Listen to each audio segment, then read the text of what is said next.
પહેલા બ્લોગમાં આપનું સ્વાગત છે. તો જય શ્રી કૃષ્ણની સાથે જ આપણે શરૂઆત કરીએ આ નાનકડા ગલુડિયાથી. આને છે એ બીજા કૂતરામાં વીખી નાખ્યું હતું, એટલે આપણે એને સંસ્થાએ લઈ જવાનું છે. તો પોપટ માટે આપણે જે અમુક શાકભાજી આજે ખવડાવવાનો વારો છે, તો એને માટે ખરીદી કરીને આપણે પહોંચી ગયા છે સંસ્થાએ. તો આવી ગયા જો વેલકમ કરવા બધાનું. Hello everyone. આ એ ટબુડિયા છે કે મેં થોડા દિવસો પહેલાંનો વિડીયો મૂકેલો હતો, અને એના થોડાક એક જ દિવસમાં એમને માં જો એ ઓફ થઈ ગઈ હતી. અમારા કામના દાદા છે. ફરી પછી કેસ આવી ગયો મોલાભાઈનો. નાના બચ્ચો હતો એટલે ત્યાં નહોતું ઉઠતું. મીઠુડાને આપી દીધું જમવા. આપણાને બચ્ચા છે તો કે સમયમાં રેડી થઈ જશે. બપોર પછી પાછી આવી ત્યારે આ બધાનો નજારો જોવા જેવો.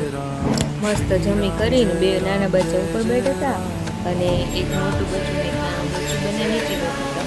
તો ત્યારબાદ એક ભાઈ આવી ગયા સ્પ્રે લેવા કે લાવો મારા ડોગને ત્યાં આજુબાજુમાં છે લાગ્યું છે.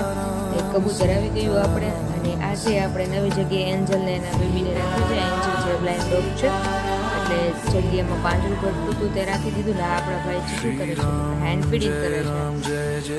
આપણે જ્યાં કબૂતર રાખ્યા છે જે માં છે એની ફીડિંગ ન ચડે એટલા માટે આપણે નવી જગ્યાએ શિફ્ટ કરી દીધું છે. ફરતું ફર જે લક્ષ્મણ રેખા ચોક આવે એમ આપણે મારી દીધું છે, જેથી અમે પાછા આવી ગયા આપણે ઓલ્ડ સંસ્થાએ. જો મારો પેરેન્ટ્સ યોગ. અને પાછું ફરી પાછું એક કેસ આવી ગયો છે કે બ્લાઇન્ડ કબૂતરનો કેસ છે. ત્યારબાદ લાસ્ટમાં એક કેસ આવ્યો હતો સાંજે કે જેને કૂતરાએ વીખી નાખ્યું હતું ને ઓફ થઈ ગયું છે. ભાઈઓ દ્વારા આપણે ડોગ્સ માટે બિસ્કિટ આવી ગયા છે. રાધે રાધે, બાય બાય અને જય શ્રી કૃષ્ણ.